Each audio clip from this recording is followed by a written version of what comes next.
Strain. Welcome to my channel. I am going to explain vector analysis में। तो vector analysis में हम जा रहे हैं पोजीशन वेक्टर समझाएंगे। यहाँ से displacement vector, addition of vectors by two method हैं, एक ज्योमेट्रिकल मेथड और एनालिसिस मेथड। ज्योमेट्रिकल जो मेथड है इसमें हम एक ट्रायंगल मेथड और एक पैरेललोग्राम मेथड समझाएंगे। तो बच्चों इसको लास्ट वीडियो देखना है क्योंकि इसमें बहुत अच्छी चीज़ें और बीच में बताएंगे। जो टॉपिक मेन टॉपिक है, इसके अंदर सब टॉपिक पर भी हम डिस्कस करेंगे। तो पूरा वीडियो आप देखेंगे तो आपको पता चलेगा इसमें क्या क्या इंपॉर्टेंट है। तो ये चैप्टर बहुत ही वेक्टर जो है बहुत इंपॉर्टेंट टॉपिक है।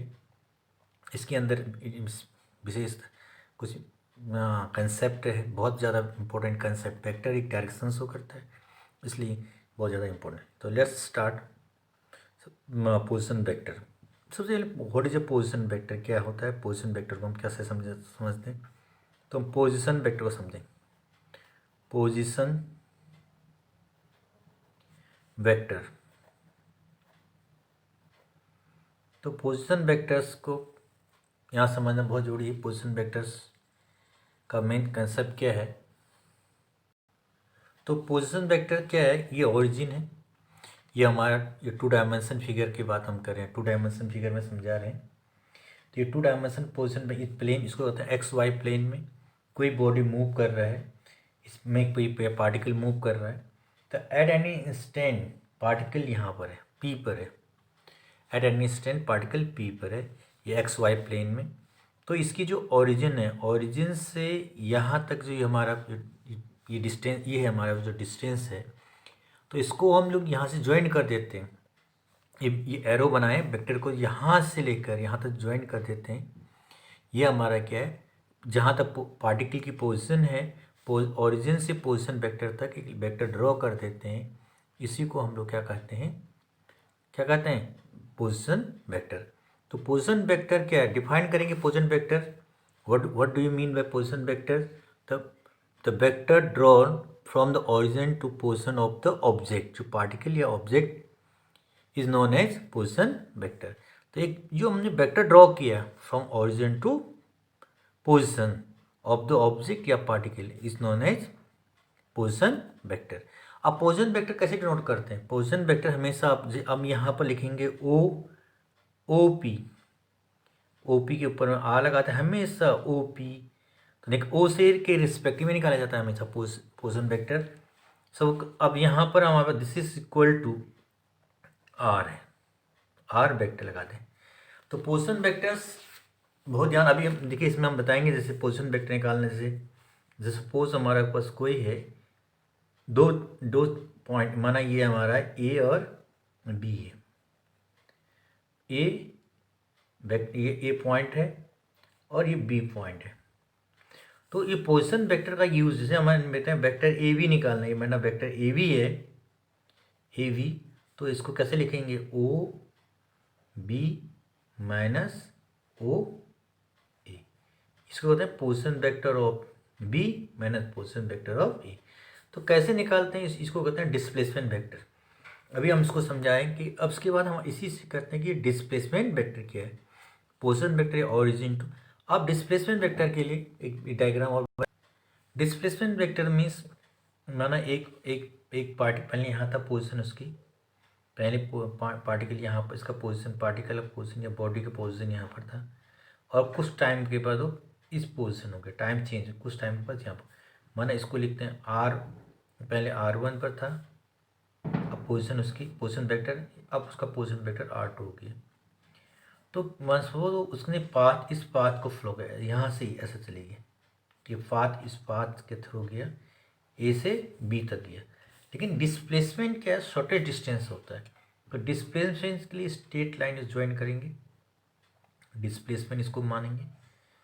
ये हमारा डिस्प्लेसमेंट वेक्टर हो गया, ये डिस्प्लेसमेंट वेक्टर, प्लेसमेंट वेक्टर हो गया।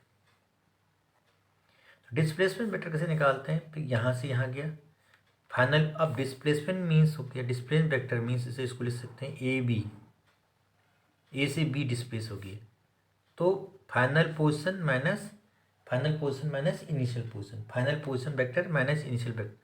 फाइनल पोजीशन वेक्टर मीन्स है ओ पी, जो ए और बी वाला बी में गया है तो final position vectors minus initial position vectors. तो ये पोजीशन वेक्टर कहते हैं, बहुत इंपॉर्टेंट है साइड के लिए, इसको लिख सकते हैं R2 minus R1 vector, final position vector minus initial, तो इसको कहते हैं डिस्प्लेसमेंट वेक्टर। अब हमें addition of vector, addition of vector में हमारे पास देयर आर 2 मेथड है।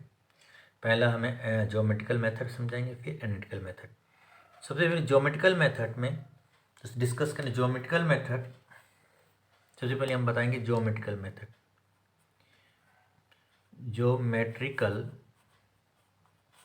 मेथड, ज्योमेट्रिकल मेथड के अंदर हमारे पास दो मेथड हमारे से यहाँ पर, पहला triangle method, triangle method, triangle method use करेंगे। ट्रायंगल मेथड के अंतर्गत आपको समझाएं कि ट्रायंगल में कैसे एडिशन होता है। ट्रायंगल में आप क्या करेंगे, जो कोई भी दो वेक्टर लीजिए, माना ए वेक्टर ए है, वेक्टर ए, और दूसरा वेक्टर हमारा बी वेक्टर, मतलब बी वेक्टर ऐसा बी है। इन दोनों को एडिशन करना है with help of triangle. Triangle का मतलब है कि ट्रायंगल में क्या होता है, ये सब जान, ये टेल होता है, ये हेड होता है। जब ए में बी ऐड करना है तो ए के हेड से इसका टेल को ऐड करेंगे। ट्रायंगल मेथड में ध्यान दें कि ट्रायंगल मेथड में हेड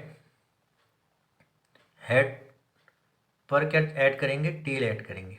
याद, हेड टू टेल, हेड्स के उसमें टेल आएगा, याद रखना, हेड हमेशा हेड के ऊपर में टेल आना चाहिए। तो यह पहले जिसको फर्स्ट ऐड करेंगे, फर्स्ट प्लस सेकंड का टेल, ये फर्स्ट का हेड और सेकंड का टेल आना चाहिए। तो जिसको फर्स्ट लिखेंगे, तो यहाँ पर ए के हेड से बी के टेल को, क्योंकि ए प्लस बी करेंगे, यदि हमें ऐड करना है कि ए प्लस बी करना है, vector A plus vector B add करना है, तो देखिए ए के हेड से बी का टेल ऐड हो रहा है, तो ए का हेड ऐसे रहेगा, डायरेक्शन, इसका डायरेक्शन सेम रहेगा चाहे कहीं भी हो, तो इसके हेड, और बी का डायरेक्शन ऐसे, इसको हम क्या कर सकते हैं, शिफ्ट कर सकते हैं, ऐसे इसको शिफ्ट कर देते हैं, जैसे ये ऐसे इसको शिफ्ट कर देते हैं, लेकिन डायरेक्शन विदाउट डायरेक्शन चेंज नहीं कर सकते, केवल उसको वेक्टर को शिफ्ट कर देंगे, यहाँ से यहाँ शिफ्ट कर देंगे, तो शिफ्ट कर देते हैं तो ये डायरेक्शन वही रहेगा बिल्कुल, डायरेक्शन जितना एंगल डायरेक्शन में जितना एंगल बना रहे, देखिए मैं यहाँ यूँ देखें, ये 30 डिग्री है तो यहाँ पे 30 डिग्री बनना ही चाहिए, तो ये एंगल बिल्कुल वही रहेगा, और लेंथ भी वही रहेगी ना, लेंथ बदल सकते हैं, मैग्नीट्यूड, तो ये ए प्लस बी हो गया, ये वेक्टर ए था, रिजल्टेंट जो हमारा वेक्टर दोनों का ए प्लस बी, तो ये, और इनिशियल पॉइंट से ये फाइनल पॉइंट हो गया, तो इनिशियल टू फाइनल ऐड कर देंगे, ये रिजल्टेंट हो जाता है, तो इसको लिखते हैं रिजल्टेंट ए प्लस बी। अब बी प्लस ए करना है, बी पहले बी प्लस ए, कब ये कम्यूटेटिव लॉ कहते हैं इसको, ए प्लस बी और बी प्लस ए। अब बी में बी का डायरेक्शन ये है, बी में ए को ऐड करेंगे, बी को ऐसे रखते हैं, बी का हेड से ए के टेल को ऐड करेंगे, अब बी ऐसे ए को शिफ्ट करेंगे, ए को आप यहाँ से लेके आएंगे, बिल्कुल ऐसे शिफ्ट कर दें, तो ए को शिफ्ट करेंगे तो ये यहाँ पर आएगा, ये बी में आप ऐड करेंगे ए, तो ये रिजल्टेंट हो गया हमारा, ये रिजल्टेंट शो करेगा, ये इनिशियल पॉइंट का लाएगा, इसका पहले का टेल, पहले वाले वेक्टर का टेल, और दूसरे वेक्टर का हेड से ऐड कर देंगे, फर्स्ट टेल दूसरे के हेड से, ये रिजल्टेंट आ गया हमारा आपका बी प्लस सी। ओके, तो बच्चों ये आप भी पेन पकड़िए, बिना पेन और कॉपी होना जरूरी है, तभी आप समझ पाएंगे इसको, आप बिना एक पेन ने नोट करते जाइए, और इसको धीरे धीरे, तभी आप इसको बहुत ईजी और बहुत काम करके, बहुत ही इंपॉर्टेंट है। तो इस प्रकार से हमने रिजल्टेंट जो लिखते हैं, इसको आर से लिखते हैं, आर लिखते हैं, आर लिख दिया हम, R vector A plus B, तो इस प्रकार एडिशन ऑफ, ये ट्राइंगल लॉ है। ट्राइंगल लॉ क्या कहता है, क्यूमुलेटिव लॉ को इसको होता है, क्यूमुलेटिव लॉ होता है, ओवे वेक्टर एडिशन ऑफ वेक्टर्स है ओवे क्यूमुलेटिव लॉ। ये है कम्यूटेटिव लॉ को ओबे करता है, रिलेटिव लॉ को ओबे करता है। A plus B equal to B plus C, तो ये देखिए ये A plus B equal to B plus C, resultant same है। अब है लॉ ऑफ पैलोग्राम, और इसको होता है पैलोग्राम मेथड। पैलोग्राम मेथड से हम इसको कैसे ऐड करेंगे, इसको बनाए आपको डाय समझाएं। एक चीज़ यहाँ और बताना है कि एंगल, एंगल हमेशा टेल और एंगल जो होता है, एक चीज़ यहाँ बता रहा है, एंगल हमेशा बिटवीन या टेल, अब इसमें टिकट टेल एंड टेल टू या हेड के बीच, टेल और ये टेल या हेड टू टेल कर सकते हैं, हेड टू टेल के बीच क्या बनता है, हमेशा एंगल बनता है यार। आपको याद रखना है, इसका हेड, पहले वाले का हेड और दूसरे वाले का टेल, इसको बढ़ा दीजिए, एक्सटेंड करेंगे तो ये एंगल ये वाला है, इसको और आगे बढ़ाएंगे तो ये हेड और टेल है। लेकिन एंगल हमेशा जो बनता है, दोनों जो हेड और टेल है यहाँ पर, हेड और टेल इसको जब पकड़े तो टेल के बीच ही एंगल बनेगा, कभी भी बने। तो इसको आगे बढ़ाएंगे तो ये टेल हो जाएगा, ये टेल, इसका टेल हो जाएगा और ये इसका टेल और टेल के बीच ही एंगल बनता है हमेशा। जो एंगल बनेगा टेल टू टेल या हेड टू हेड, कि हमेशा एंगल याद रखना है, टेल टू टेल एंगल बनेगा या हेड टू हेड। ये इसका टेल है, ये इसका टेल, इसको आगे बढ़ा देंगे तो इसके भी जो एंगल बनता है थीटा बनता है। जैसे यहाँ पर इसको आगे बढ़ाएंगे, ये आगे बढ़ाएंगे तो इसका ये वेक्टर आगे बढ़ा दें, ये टेल हो गया और इसका टेल, इसके बीच एंगल बन रहा है। तो याद रखना है, तो हेड के बीच बनेगा या टेल के बीच एंगल बनता है। तो ये ध्यान रखना है आपको कि तो ये बहुत इंपॉर्टेंट यहाँ पर है। अब हम आपको बात करेंगे पैलोग्राम मेथड क्या है। पैलोग्राम में ये देखते हैं, माना कोई भी दो वेक्टर, माना आपका एक वेक्टर ऐसा है, ये है, और दूसरा वेक्टर हमारा बी ऐसा है। दो वेक्टर हैं, ए वेक्टर बी वेक्टर और ये ए वेक्टर है। अब यहाँ पर कभी भी, अब इन दोनों के पैलोग्राम में ये होता है कि दोनों के टेल से टेल, वहाँ पर क्या था, एक का हेड, जो पहले वाले का हेड और दूसरे वाले का टेल, यहाँ दोनों का टेल मिलना चाहिए। पैलोग्राम लॉ ऑफ पैलोग्राम कहता है कि ये दो वेक्टर जो रिप्रेजेंट करते हैं, दो वेक्टर ए और बी रिप्रेजेंट करते हैं, वो एडजेसेंट साइड होते हैं पैलोग्राम के। ए और बी जो होते हैं लॉ ऑफ पैलोग्राम में एडजेसेंट साइड होते हैं, और इन दोनों के टेल टू टेल, और इनका रिजल्टेंट होता है, इनका डायगोनल होता है। जो पैलोग्राम का क्या होता है, डायगोनल होता है। तो ये इसमें हम बता दें, सबसे पहले आप क्या करेंगे, एक वेक्टर बनाएंगे, वेक्टर ए हो गया, तो बड़ा बना थोड़ा सा वेक्टर ए, ये वेक्टर ए हो गया, और ये वेक्टर बी। पैलोग्राम के एडजेसेंट साइड होते हैं, दोनों के टेल एडजेसेंट साइड कहते हैं इसको, इन दोनों के टेल मिलने चाहिए। और पैलोग्राम आप जानते हैं कि पैलोग्राम, तो इसके पैरेलल इसको आगे बढ़ा देंगे, ये पैलोग्राम ये हो गया, और इसके पैरेलल यहाँ पर ड्रॉ कर देंगे, ये पैलोग्राम हमारा बन गया। अब इन दोनों का जो ये डायगोनल जो है, इनका रिजल्टेंट हो गया, ये आर हो गया हमारा। तो इसमें क्या है, ये ए और बी है, तो इसका रिजल्टेंट आर है, ये लॉ ऑफ पैलोग्राम में। तो कॉमन इसमें क्या है कि चाहे आप इसका लें, ऐसे देखें, ये ए है, ये बी है। ट्रायंगल लॉ देखें, यदि इसको ए मानेंगे, ये बी हो गया, तो ये नहीं, ये बी है तो ये भी ए होगा, ये ए है तो ये भी ए होगा, और यहाँ ये बी है तो ये बी, तो ए प्लस बी, तो रिजल्टेंट क्या आएगा, आर आएगा। और इस केस में लिखें बी प्लस ए, रिजल्टेंट क्या होगा, आर। तो अभी इससे पहले हमने बताया, ए ट्रायंगल लें, इस ट्रायंगल को अप्लाई करें आप, तो ए नीचे वाले से ए प्लस बी, वो आर के बराबर होगा। और इस वाले को ट्रायंगल को देखें, ये ए के बराबर है, तो आर बराबर क्या होगा, बी प्लस ए। तो एडिशन जो लॉ है, वो एडिशन जो है यहाँ पर, एडिशन ऑफ वेक्टर्स है, ओबे कम्यूटेटिव लॉ को ओबे करता है हमेशा। ये चाहो आप ऐसे अब एडिशन करें, तो ये है, इसको हम बोलते हैं पैलोग्राम मेथड।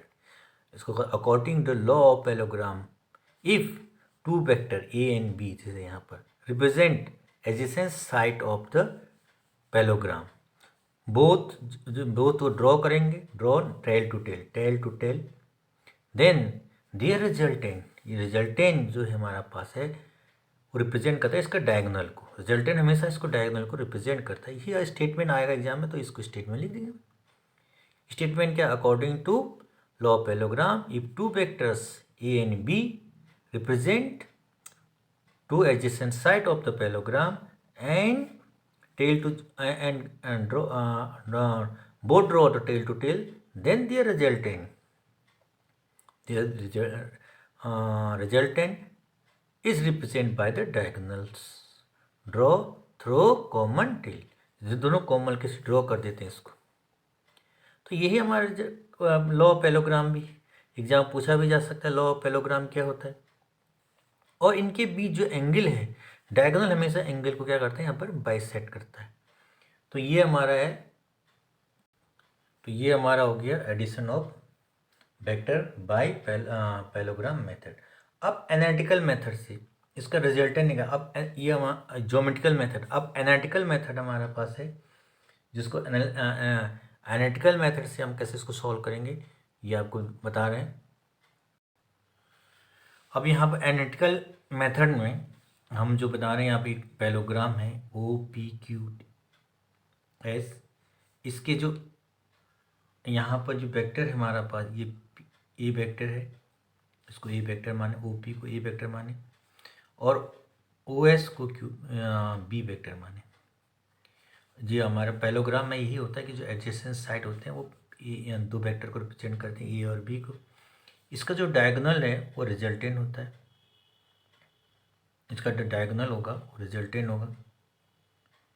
अभी हमने लॉ ऑफ पैरेललोग्राम बताया था, ये इसका रिजल्टेंट क्या होगा, डायगोनल होगा। रिजल्टेंट जो डायगोनल जो है इसका रिजल्टेंट होगा, ये रिजल्टेंट है। और ये जो इसको आगे बढ़ा दें, ये वेक्टर को हमने आगे बढ़ा दिया तो ये एंगल थीटा होगा और ये इसका टेल है, ये भी, ये जो हमारा ये वेक्टर होता है ये बी के बराबर है, इसके यहाँ थीटा होगा। अब रिजल्ट माना ये रिजल्टेंट और इसके बीच दो वेक्टरों के बीच यहाँ एंगल, यहाँ पर थीटा लिखा है, टेल और टेल के बीच ये भी थीटा होगा। इसको हम अल्फा मानते हैं, एंगल बिटवीन रिजल्टेंट और वेक्टर ए के बीच। तो रिजल्टेंट ए जो इसके एक्स एक्सिस जो हमारा यहाँ बना रहा है। अब इसको कैसे रिजल्ट इसका एनालिसिस कैसे करते हैं, सबसे पहले हम राइट एंगल ट्रायंगल, ये राइट एंगल ट्रायंगल है, एक राइट एंगल ट्रायंगल, दो राइट एंगल ट्रायंगल बन रहे हैं, एक बन रहा है OTQ और एक राइट एंगल बन रहा है QPT। सबसे पहले हम in right angle triangle, in right angle triangle आपने लिखा, ये हमारा पहला है OQT। इस ट्रायंगल में आप देखें तो यहाँ पर ये इसका हाइपोटेन्यूज का इस पर हम पढ़ चुके हैं, OQ का स्क्वायर, OQ का स्क्वायर इक्वल ये हो जाएगा OT का स्क्वायर, बेस का square plus perpendicular square, QT का स्क्वायर। अब हम OQ का मान तो हमें पता है R है, OQ इक्वल टू R है यहाँ पर, लेकिन OT का मान हमें, OT का मान नहीं पता है क्योंकि हमें इतना ही पता है, OP का मान पता है, ये भी चाहिए हमें। तो अब हमें क्या चाहिए कि रिजल्ट हमें चाहिए कि OS यहाँ पर आपके पास कि OQ इक्वल टू हमारे पास है R, OT को क्या लिखेंगे, OT बराबर हमारा होगा, OT ये है तो इसको OP की वैल्यू पता है, OP इक्वल टू पता है OP इक्वल टू R लिखेंगे, सॉरी A, इसका मैग्नीट्यूड A होगा, ये पता है, लेकिन ये पता OT बराबर OP प्लस PT लिखेंगे, OP प्लस PT, लेकिन PT पता ही नहीं हमें OP पता है। और दूसरा में ये हमें चाहिए QT भी पता नहीं, QT निकालना पड़ेगा। अब इसको और इसको निकालने के लिए इस ट्राइंगल का यूज करेंगे। तो मैं यहाँ पर लिख दे रहा हूँ in triangle, in right angle भी राइट है, राइट एंगल ट्राइंगल क्या लेंगे यहाँ पर QPT में, इन ट्राइंगल इसमें यूज करेंगे। तो इसमें भी इसका हाइपोटेन्यूज का स्क्वायर हो जाएगा PQ का स्क्वायर इक्वल टू यहाँ लिखेंगे पी टी का बेस का स्क्वायर प्लस क्यू टी का स्क्वायर। इसकी ज़रूरत नहीं है, सॉरी, यहाँ पर इसका यूज़ नहीं करेंगे। हाँ, इसका यूज़ नहीं करेंगे यहाँ पर, डायरेक्ट हम कर लिखेंगे, वैल्यू रिप्लेस कर दें। ये चलो इसको लिखेंगे तो लिख दें, क्योंकि इसमें वैल्यू रिप्लेस करेंगे, ठीक। इसको निकालेंगे, इसको नहीं, डायरेक्ट हमें इसकी ज़रूरत नहीं, हमें तो ये निकाल, तो इसमें यूज़ करते हैं साइन। अब यहाँ पर यूज़ करेंगे साइन थीटा इक्वल टू, हम जानते हैं कि परपेंडिकुलर अपॉन क्या होता है, हाइपोटेन्यूज, ये पता है हमें। ये जो है इसके बराबर, बी के बराबर होगा, तो साइन थीटा बराबर perpendicular Q T upon hypotenuse, यहाँ पर क्या है पी क्यू की वैल्यू हमें पता है बी के बराबर, तो इसको यहाँ लिखेंगे, ये हो गया हमारा क्यू टी इक्वल टू, यहाँ लिखेंगे इसकी वैल्यू वी और साइन थीटा, ठीक है। नेक्स्ट निकालें कॉस थीटा इक्वल टू क्या होता है, बेस अपन हाइपोटेन्यूज, बेस कॉस बेस है पी टी, हाइपोटेन्यूज हमारा वही है पी क्यू, इसके लिए पी क्यू है, तो इसकी वैल्यू क्या है बी है, फिर इसको इधर इंटू कर देंगे, तो यहाँ पी टी इक्वल टू लिख सकते हैं B sine theta again, sorry B cos theta, okay. ये वैल्यू जो है, इसकी वैल्यू आप रिप्लेस कर देंगे यहाँ पर, तो हमारा रिजल्ट है। अब इसको क्या लिखेंगे, इसकी वैल्यू, इसको लिखेंगे आर का स्क्वायर, ओ टी बराबर O P plus P T, तो O P plus O P की वैल्यू क्या है, ए है, ये दिया हुआ है, प्लस पी टी की वैल्यू क्या है हमारे पास, पी टी की वैल्यू है हमारे पास बी कॉस थीटा का होल स्क्वायर जगह, क्योंकि स्क्वायर में ओ टी जो है स्क्वायर में, प्लस क्यू टी की वैल्यू यहाँ पर क्या आ रही, बी साइन थीटा का होल स्क्वायर, ओके। बच्चों इसको नोट करें, बहुत ज़्यादा सिंपल चीज़ है, वैसे भी काम आर स्क्वायर को, अब इसको आप फॉर्मूला लगाएंगे ए प्लस बी का होल स्क्वायर, तो A square plus B square cos square theta plus 2ab cos theta, plus इसको लिखेंगे B square sine square theta, ये और ये सेम चीज़ है, B square A B square, तो दोनों में बी कॉमन ले लेंगे, B square common, sorry A square, ये तो ए स्क्वायर हो जाएगा, प्लस बी स्क्वायर कॉमन लेंगे, तो यहाँ पर क्या हो जाएगा cos square theta plus sine square theta बचेगा, और बाहर बचेगा 2ab कॉस थीटा, तो इसको लिखते हैं 1, cos square theta plus sine square theta equal to 1 होता है, आपको पता है, तो इसको क्या लिखेंगे A square plus B square plus 2ab cos theta, clear, R square हो गया। अब ये रिजल्टेंट निकल, तो यहाँ आर इक्वल टू लिख सकते हैं, इसको रूट में लिख सकते हैं, बहुत काम आता है ये formula, A square plus B square plus 2ab cos theta, clear हो गया।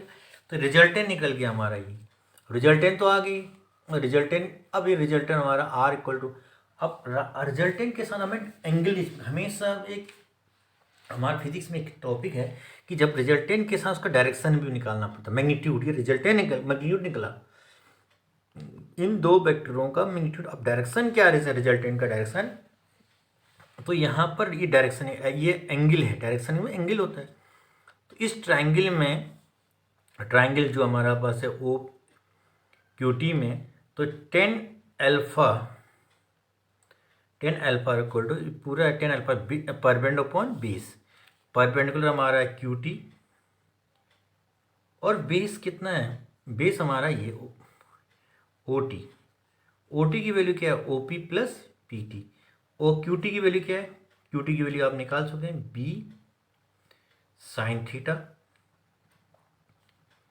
ये निकाले क्यू टी बराबर बी साइन थीटा, और ओ टी बराबर आपने लिखा है O P plus P T, O P का मान क्या है ए, और पी टी का मान क्या है, पी टी का मान आपने निकाला बी कॉस थीटा। ये बहुत इंपॉर्टेंट फॉर्मूला है, इसका अक्सर यूज़ अब करेंगे और बहुत डायरेक्शन निकालने में बहुत इसका यूज़ होता है। इससे एंगल डायरेक्शन निकालने का रिजल्टेंट जो है, तो angle between resultant and vector A कहते हैं इसको। रिजल्टेंट और रिजल्टेंट है और उसका वेक्टर ए से कितना एंगल बना रही, बेस से कितना आता है एंगल बना रही, ये बहुत इंपॉर्टेंट। तो ये कब मैक्सिमम होता है और कब मिनिमम होगा। अब इसमें आपको कंडीशन आप बताते हैं कि मैक्सिमम वैल्यू कब रिजल्टेंट कब होगा, कब मिनिमम वैल्यू इसको बता रहे हैं। अब यहाँ पर थोड़ा सा आपको समझेंगे कि कब मैक्सिमम होता है, जब दोनों वेक्टर्स ए और बी, व्हेन ए और B, vector A and B both same direction में, कोई जब दो वेक्टर सेम डायरेक्शन में होते हैं तो यहाँ पर थीटा एंगल जो होता है थीटा इक्वल टू 0 डिग्री होता है। तो अब रिजल्टेंट भी मैक्सिमम होता है। आपको याद रखना कि ये रिजल्टेंट मैक्सिमम कब होगा, जब दोनों सेम डायरेक्शन, तो ये जब थीटा इक्वल टू 0 डिग्री हो तो यहाँ पर रिजल्टेंट आर मैक्सिमम होता है तभी। तो अंडर रूट, आपको पता है यहाँ पर A square plus B square plus 2ab cos 0 हो जाएगा। कॉस 0 इक्वल टू 1 होता, तो यह फॉर्मूला हो जाएगा ये 1, cos 0 equal to cos 0 degree equal to 1 होता है। ये फॉर्मूला हो गया under root A square plus B square plus 2ab। उसको आप जानते हैं formula A square plus B equal to under root A plus B का होल स्क्वायर, इसको लिख सकते हैं ए प्लस बी।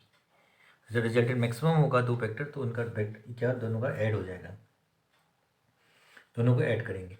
तो और वैसे ही अब दूसरा केस है 90 होगा, दोनों वेक्टर दोनों के बीच एंगल ए और ए, वेक्टर ए पर टू वेक्टर बी, ये दूसरी परपेंडिकुलर है, तो थीटा इक्वल टू यहाँ पर 90 हो जाएगा।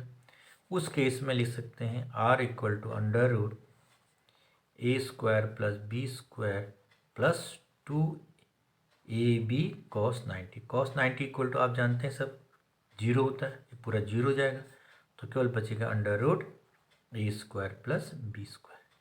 इसको ये दोनों लाइक वेक्टर है, सेम डायरेक्शन में, इसको लाइक वेक्टर भी कहते हैं, सेम एक ही डायरेक्शन, पैरेलल है दोनों। अब एंटी पैरेलल है, तो इस थर्ड केस हमारे पास है एंटी पैरेलल, जब अपोजिट है, when two vector are opposite. अब जो व्हेन थर्ड कंडीशन कर सकते हैं, when vector A and B vector है opposite to each other, opposite to each other, एक दूसरे के अपोजिट हों, इस केस में theta equal to means 180, you know. तो रिजल्टेंट मिनिमम हो जाता है इस केस में, रिजल्टेंट मिनिमम होता है under root A square plus B square plus 2ab cos 180। Cos 180 का बच्चों वैल्यू होता है -1, कॉस 180 की वैल्यू होती है -1। तो रिजल्टेंट क्या है बच्चों, तो रिजल्टेंट आया हमारा A square plus B square minus 2ab। और उसका फॉर्मूला हम जानते हैं, क्या होता है फॉर्मूला, अंडर रूट ए माइनस बी का होल स्क्वायर हो गया, रूट हट गया, स्क्वायर है तो यहाँ पर ए माइनस बी। जब दो वेक्टर अपोजिट डायरेक्शन में होते हैं तो इनका रिजल्टेंट क्या, तो मिनिमम होता है। वो ये पूछा जाता है किस केस में मिनिमम होता है, रिजल्टेंट मिनिमम कब होता है, तो ये भी हमें आना चाहिए, ये भी बहुत इंपॉर्टेंट है, कब मिनिमम होता है। ठीक है, ये बहुत रिजल्टेंट मायने रखता है ये भी। तो ये हो गया मिनिमम। तो अब इसके बाद हमारे पास है कुछ और है, जब बहुत सारे वेक्टर हमारे पास हो, इसको होता है पॉली एडिशन, बहुत सारे वेक्टरों का एडिशन करना है, तो इसको भी एक थोड़ा सा समझा दें, काम आएगा, ये भी बहुत इंपॉर्टेंट चीज़ है। अब बच्चों देखो यहाँ पर addition of the more than two vectors या पॉलीगॉन मेथड कहते हैं हम लोग। अब यहाँ पर पॉलीगॉन में यहाँ पर A B C D 4 vector दिए हुए हैं। अब इसको ए में बी ऐड करना है, बी में सी ऐड करेंगे, सी में डी को ऐड करना है। तो एडिशन मैंने बताया था कि जब अब ट्राइंगल मेथड ही यूज़ करेंगे यहाँ पर, पैरेललोग्राम मेथड तो करेंगे नहीं।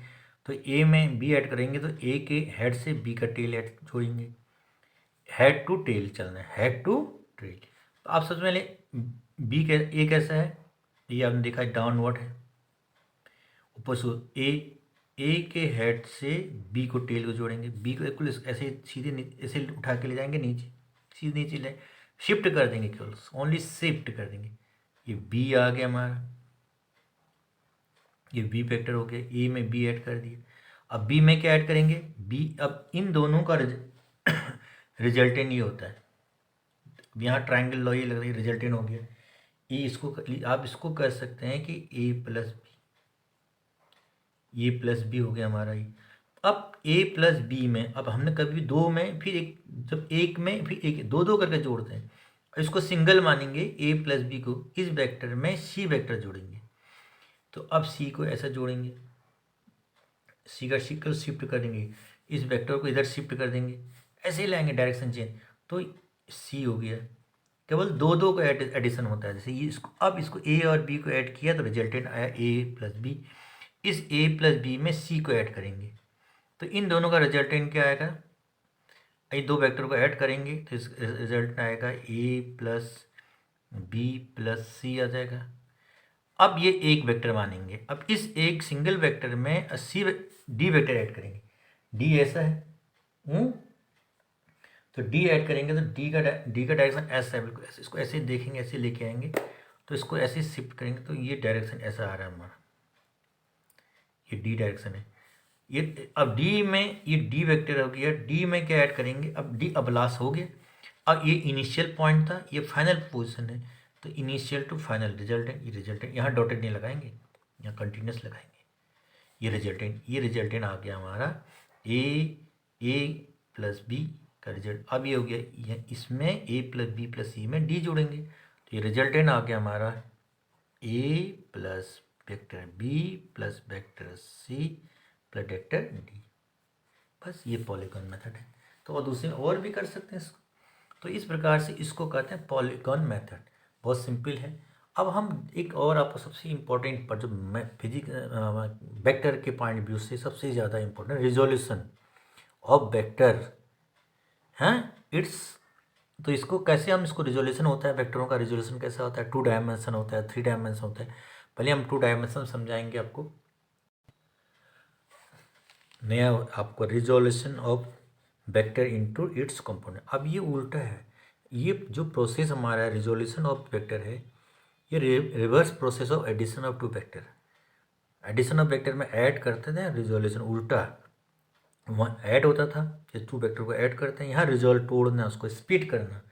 तो उसको 2 वेक्टर में इसको क्या करते हैं, हम रिजोल्व कर देते हैं। जैसे हमारा वेक्टर ये है, वेक्टर ए दिया हुआ है, ये वेक्टर ये है, तो ये वेक्टर ए को, माना ये वेक्टर ए है, इसको 2 कंपोनेंट में रिजोल्व कर रहे हैं। ये क्या हमारा वेक्टर ये ए एक्स, ये हमारा ए एक्स है, ए एक्स वेक्टर कहलाएगा, और इस दूसरे वाले को हम बोलते हैं ये ए एक्स वेक्टर हो गया, और ये ए वाई प्लस ए एक्स को ऐड करेंगे तो ए वेक्टर निकलेगा। रिजोल्व कर रहे हैं 2 कंपोनेंट, तो रिजोल्व इनटू 2 को। अब यहाँ पर वेक्टर, ये ट्राइंगल लॉ एडिशन चलता है, यहाँ पर ट्राइंगल लॉ एडिशन है, ये भी ए ही तो होगा, ये ए ही होगा। This plus this equal to क्या लिखेंगे, दिस लिखते हैं। ट्राइंगल लॉ एडिशन माना इसको ओ माने, इसको पी माने, इसको क्या माने, इसको आर माने, और इसको क्या मान लीजिए कुछ समय के लिए ये हमारा क्यू मान लीजिए। तो यहाँ पर क्या है, ये वेक्टर लॉ एडिशन है कि this plus this equal to this हो जाता है। तो यहाँ पर आप कैसे क्या लिखेंगे, हम इसको लिखेंगे ऐसे कि ओ पी प्लस ये क्या P P R equal to क्या हो गया यहाँ पर ओ आर। ठीक है, इसको क्या लिखेंगे, अब इसको इसकी ये किसके बराबर, ये और ये दोनों इक्वल हैं, तो इसको लिख सकते हैं ओ पी, तो ओ पी रहेगा, और इसको पी आर को आप क्या लिखेंगे, O Q equal to O R. तो इसकी वैल्यू कितनी है, ए एक्स है, इसको ए एक्स लिखेंगे, प्लस इसको लिखेंगे ए वाई इक्वल टू, इसको लिखेंगे आर। तो यही हमारा, सॉरी आर नहीं, यहाँ ए है, इसको resultant A resolve into 2 component, X component, ये दोनों, इनको हम कहते हैं, जब इस कंपोनेंट को हम कहते हैं टू और मोर वेक्टर में रिजॉल्व होता है, इसको कहते हैं हम लोग रेक्टेंगुलर भी कहते हैं, rectangular component. What do you mean bye rectangular component, if two components of vector are perpendicular, two component of vector are perpendicular, these are known as क्या करते हैं रेक्टेंगुलर कंपोनेंट. रिजोल्यूशन भी कर सकते हैं, ये स्पीड इंटू टू कंपोनेंट. अब resolution क्या हुआ, रिजोल्यूशन इसी को हम रेक्टेंगुलर इसलिए कहेंगे ये दूसरे के म्यूचुअली परपेंडिकुलर होते हैं. म्यूचुअली ये और ये दूसरे के म्यूचुअली परपेंडिकुलर, इसको रेक्टेंगुलर कंपोनेंट कहते हैं. तो अब इसका एंगल के रिस्पेक्ट माना, इसको एंगल थीटा माने, ये एंगल थीटा माने, तो यहाँ पर साइन थीटा बहुत important. Sine theta equal to क्या होगा, परपेंडिकुलर अपॉन हाइपोटेन्यूस होता है. तो परपेंडिकुलर यहाँ पर क्या है, पी आर है, पी आर अपॉन हाइपोटेन्यूस क्या है, ये क्या ओ आर है. तो पी आर की पी आर को लिख सकते हैं, पी आर की वैल्यू यहाँ पर देखिए पी आर इक्वल है ओ क्यू इक्वल है, तो इसको ई वाई लिख सकते हैं. और ये हमारा रिजल्टेंट हो गया ई. तो यहाँ पर क्या होगा कि आप लिख सकते हैं ए वाई वेक्टर जो हमारा पास है, ए वाई जो हमारे यहाँ आ गया, A Y A Y equal to यहाँ पर हो गया A Y equal to A sine theta. ये बहुत काम आएगा आपका जब भी आप यूज़ करेंगे, ये वेक्टर फॉर्म में है. और ऐसे हम क्या निकालेंगे, कॉस थीटा, दूसरा compound cos theta equal to होता है base upon O P upon क्या, बेस अपॉन हाइपोटेन्यूस, हाइपोटेन्यूस है ओ आर. तो यहाँ पर कॉस थीटा इक्वल टू आपका आ गया ओ पी को, ओ पी इक्वल टू क्या यहाँ पर ए वाई ए एक्स अपॉन रिजल्टेंट है ए वेक्टर ए. सो इंटू कर देंगे तो यहाँ पर हो जाएगा ए एक्स इक्वल टू, यहाँ पर देखा ए एक्स इक्वल टू यहाँ पर है ए साइन थीटा. ठीक है, ए साइन थीटा. यदि हम यदि इसको वेक्टर फॉर्म में, सॉरी इसको वेक्टर फॉर्म में ना लिखें, बिना वेक्टर फॉर्म को लिखें, तो वेक्टर फॉर्म के बिना फैक्टर के लिए कंपोनेंट लिख रहे हैं, रिजल्टेंट लिख रहे हैं, वेक्टर नहीं लगाएंगे यहाँ पर. वेक्टर यहाँ पर क्या है A sine theta, A cos theta, sorry sine बार बार साइन थीटा बस. तो जो यहाँ पर कॉस थीटा आई, कॉस थीटा. तो इस प्रकार से क्या लिखेंगे यहाँ पर आपको एक्स इक्वल टू हो गया ए कॉस थीटा. तो ये आराम से आप इसको रिजोल्यूशन देखिए, जिससे एंगल बनाता है वो कंपोनेंट कॉस थीटा. जैसे आपको मैं एक रिजल्ट और बता रहे हैं, सब सिंपली एक एग्जांपल अब तो नहीं दे रहे, फटाफट समझा रहे हैं. माना ये कोई ये पी पी पी कोई वेक्टर है, तो ये एंगल बना रहा है एक्स थीटा, यहाँ से ये एक्स एक्सिस है, ये वाई एक्सिस है. तो ये जिससे एंगल बना रहा है ये कंपोनेंट क्या आएगा, पी कॉस थीटा. और वर्टिकल कंपोनेंट क्या होगा, ये वाला कंपोनेंट क्या होगा, पी साइन थीटा. तो इसको दो कंपोनेंट कहते हैं, हॉरिजॉन्टल कंपोनेंट और वर्टिकल कंपोनेंट. तो यहाँ हॉरिजॉन्टल कंपोनेंट क्या बना इसका, पी कॉस थीटा. और वर्टिकल कंपोनेंट क्या बना यहाँ पर, सो वर्टिकल कंपोनेंट कहते हैं. तो कार्टेशियन कंपोनेंट जो है यहाँ कार्टेशियन है, प्रोडक्ट कार्टेशियन में. तो यहाँ पर ये तो रेक्टेंगुलर में, तो इसको हम कहते हैं पी साइन थीटा. तो दो कंपोनेंट, वर्टिकल हॉरिजॉन्टल कंपोनेंट और ये vertical component, there are two component में रिजॉल्व हो जाता है. तो ये हमारे पास बहुत इंपॉर्टेंट है. ये भी आपका इसे भी डायरेक्शन इसमें भी पूछा जाता है डायरेक्शन कैसे निकालेंगे. तो अब इसके बाद हमारे पास है कि सब्ट्रैक्शन है, लेकिन सब्ट्रैक्शन ज़्यादा इंपॉर्टेंट है. अब मल्टीप्लिकेशन ऑफ वेक्टर्स. तो मल्टीप्लिकेशन ऑफ वेक्टर्स नेक्स्ट जो हमारा वीडियो होगा उसमें मल्टीप्लिकेशन बताएंगे. क्रॉस डॉट प्रोडक्ट क्या होता है, डॉट को स्केलर प्रोडक्ट कहते हैं, क्रॉस को क्रॉस प्रोडक्ट को वेक्टर प्रोडक्ट कहते हैं. फिर आप इस रिवर्स थोड़ा सा उसी के बेस पर है रिलेटिव वेलोसिटी इन 2 डायमेंशन समझाएंगे. तो please like and subscribe for next video. Thank you for watching my video.